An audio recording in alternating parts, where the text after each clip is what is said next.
Hi everybody, this is Pam with Jesusjunkjournals, and I'm coming back to work on the Ephesians journal. And I told you I was going to do something different this time, so I'm going to try more fabric. And I got this tablecloth at a flea market, and it's got some really awesome edges and trims and things. And so I'm going to try and use a piece of it, and I'm going to have to go iron it. But I think I'm going to take a piece of this and see if I can get it to sew onto this piece of paper and be a page without being too bulky. It's kind of a heavy linen-y fabric, but I think it will work. And I'm going to cut it a little bit larger than I need it to be, and then I'll trim it down later. So I'm just going to cut a chunk of it, something like this, and then something like that. And then I'll iron it and see if I can get it to work on the paper. I know there'll be a peek through on this lace, so I'm going to need to put some scrapbook paper or something behind it so that when it shows through it won't just be plain white paper. I think I'm going to cut, while I've got this out, I'm going to cut this trim off for a little bit and see if I can put that to use on it at some point. So I hope everybody's having a good craft day, doing something fun. I watched some videos of some different people and some flip-throughs of journals and got inspired to do some things that I haven't done for a while, and one of them is to use fabric more. So we'll see how that works out. And then here's another, I think it's a tablecloth. I had a bedspread and a tablecloth out of this Battenberg lace, and I've been cutting chunks out of it. So I thought I would cut a piece if I can find where I've already cut it. Here we go. Kind of working my way around. Let's see. I'm just going to cut this chunk out because it's got a little bitty piece of embroidery on it, and I might use that for something. And then I'm going to come over here to this first piece of this lacy thing and I might do, well, I was going to say I might do a whole page, but I'd have to put something under it, but I could do that. Okay, so let me see if I can.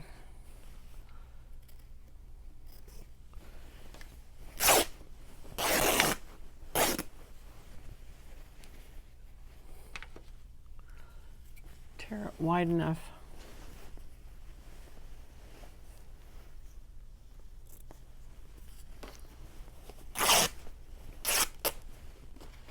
And cut that trim.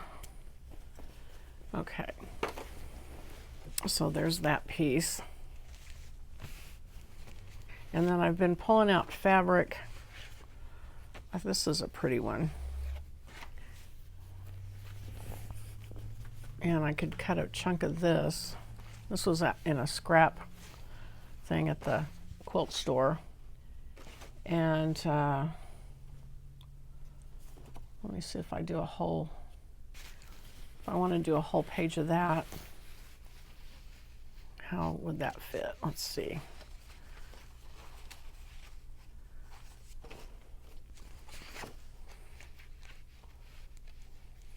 I'm trying to save it in case I would want to ever do a cover out of it. I want to keep enough that I could do a cover of a journal. And I think if I do this, I can have my cake and eat it too, maybe. We'll see. At least I could do a mini journal with it, right?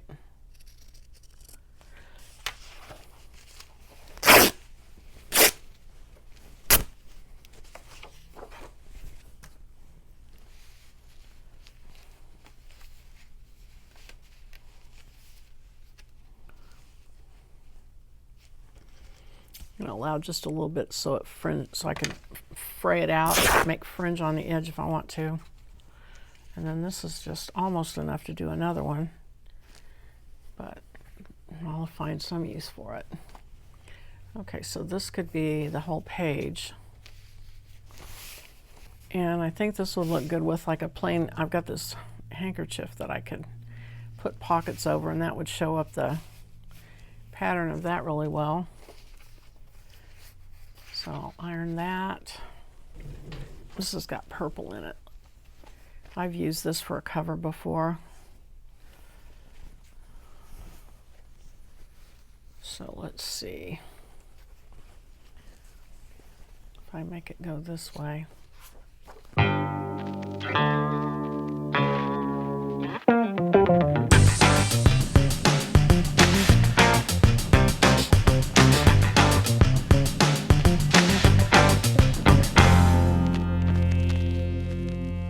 And then I'm going to pull, I think, a couple more napkins. I mean, not napkins. I'm going to pull a couple more handkerchiefs and iron those and try to use those as pockets and different things. So I had these,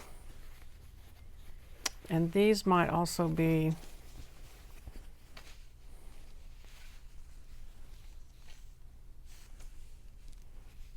neutrals that would go with anything. Okay, not liking that as much. Kind of like the ones with the signatures. And these might make good pockets on these other cloth pages maybe. So I think I'll wait. I'm not going to do a whole page of that. Okay. All right, so I'm going to go iron those, and I'm going to iron them, and I'm going to take them over to the sewing machine and just stitch around the edge of them, and then I'll be back. Okay, I'm back.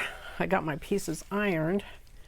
Kind of reminded me, I went to lunch with a lady today in her 80s, and she was talking about how back in the day they had to iron everything, and I remember my mom doing that, and she said we'd sprinkle them, and my mom even had like an RC bottle with a sprinkler top on it, and she'd put water in it and literally sprinkle everything and kind of roll it up. And I didn't remember this part, but my friend today said that they would leave it overnight, I guess for the water to get all spread out and everything damp, and then do the ironing on the following day. And I just thought, because I don't iron anything, and I just thought, wow, think of all the time that was spent on ironing clothes back then. And they had to, because everything was cotton and other fabrics, natural fabrics that wrinkle. So anyway, here is this. This looks a lot better flattened out. And there's this piece. So I'm going to pair these up with some pages from the journal, and I'm going to go over to the sewing machine and I'm going to sew around the edges, and then I will be back. And actually, before I do that, what I need to do, I just realized I need to trim the pages and ink them and then sew them. So I'm going to do that. I'm going to pick my pages out, trim them, ink them, sew them. Okay, I started to sew the pages, but I was looking at them, and there's a couple things I need to do on these two over here. So these two, I went ahead and stitched them on. And don't look too close at my stitches. It's like pretty crazy, but my home ec teacher would be appalled. But you know, I tore this fabric, which is supposed to make it square, but it's, look how off square it is, and that's pretty bad. And so is this one, actually. It's not square either. It's a little bit more square. But anyway, nevertheless, I think this will work fine.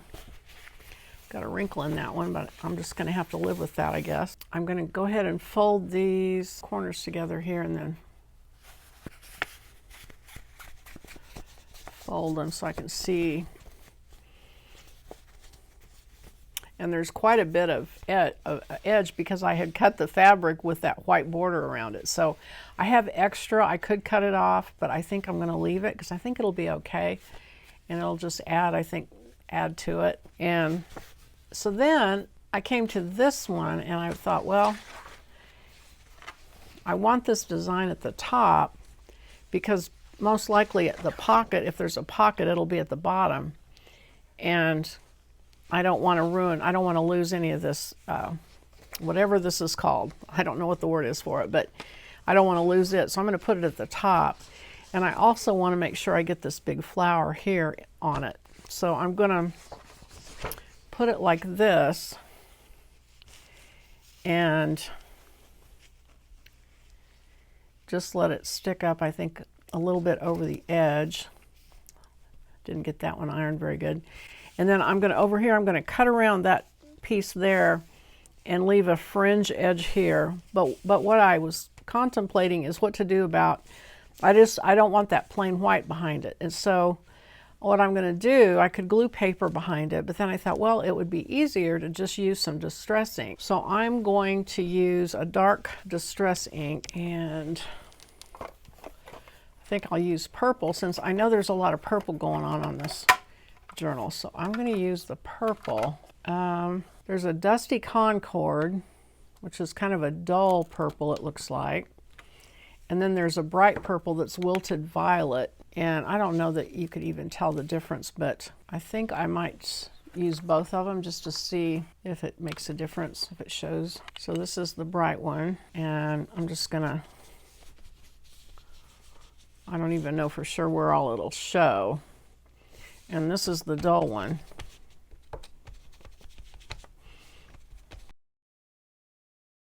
And then this will show, let's see if that purple, yeah, it shows through there. Okay. Get that edge really well. Oh, and I need to get this edge too, it looks like. And then I'll take that over to the sewing machine and sew it. And then the other thing I noticed was on this other one, oh, before I say anything about that, I've got this handkerchief that I ironed, and it's got the purple trim. So what I'm gonna do is on one of these pages, it might be on this one, because that way you've got a little bit more excitement going on at the top of it. And then I'm going to take my, if you've ever seen me use these handkerchiefs for pockets, you take your handkerchief and you basically put half of it on one side and half of it on the other side. And like that. And then you stitch it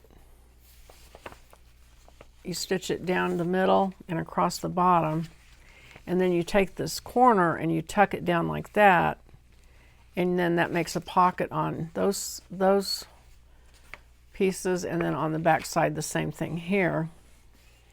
And so that way you get 4 pockets out of one handkerchief. So I think I'm going to do that on this one.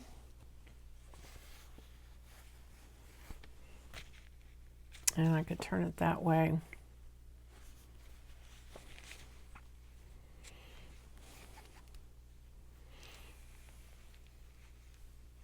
So the purples on this are really a dull purple, kind of a reddish purple, and it doesn't really go with this. I don't know if I want to get that nitpicky about it. So then let me do this one, and this is a similar situation where this is going to show through. And so I need to have something behind it. And I kind of liked this paper that I just painted with the jelly plate. So I was thinking I might use that, although it's a little, okay, so I'm gonna go ahead and go with that. And I'll need to extend it on the sides because the paint didn't go all the way over.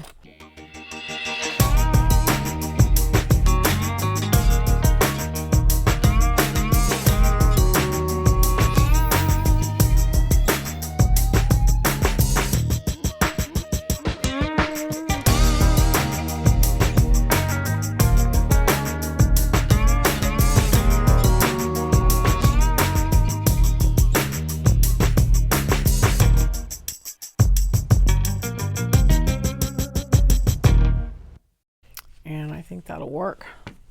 I'm going to have to cut this off here and just let that ravel out at the top, but I think that just adds to the kind of grungy, shabby chic look of it.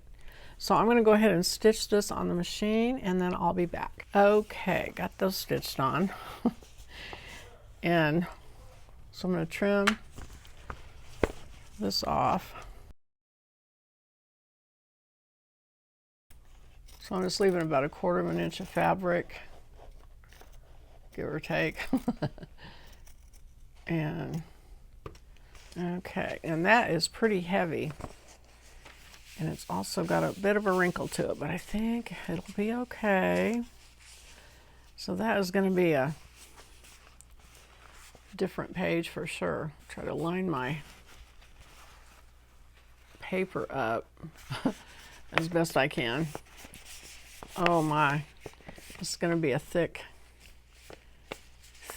journal. And then this one, trim it off. I'm going to try and preserve that little leaf shape there if I can.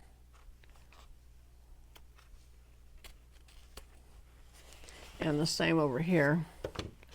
Let me tie off my thread and then leave that 1/4 inch or so. And same at the bottom. And then I'll try and pull some thread so it's got a little bit of fringe, a little bit of frayed edge. I'm going to have to cut those off, I think, because it's not square. Okay, so there is that page. And I'll see if I can get that to line up and fold into a proper, okay. So there's that one. Boy, they're thick though. And these two, those aren't thick though. So I think I'm ready to go on and treat the rest of the pages more like I do normally, which will be either stenciling or some sort of thing like that. And then I've got this piece to use later for another journal page. Okay, so these pages all need to have a back of some sort of a designer paper or something on them. These are the ones we jelly plate printed. And so what I'm going to do is go ahead and trim these all down now, ink the edges, and I'll come back and figure out what to do with the rest of the backs of them. But I'm going to do that off camera, so when I come back, these will all be ready to work on. So I think that's it for this video. And I thank you for watching, and I will see you on the next one. Bye-bye.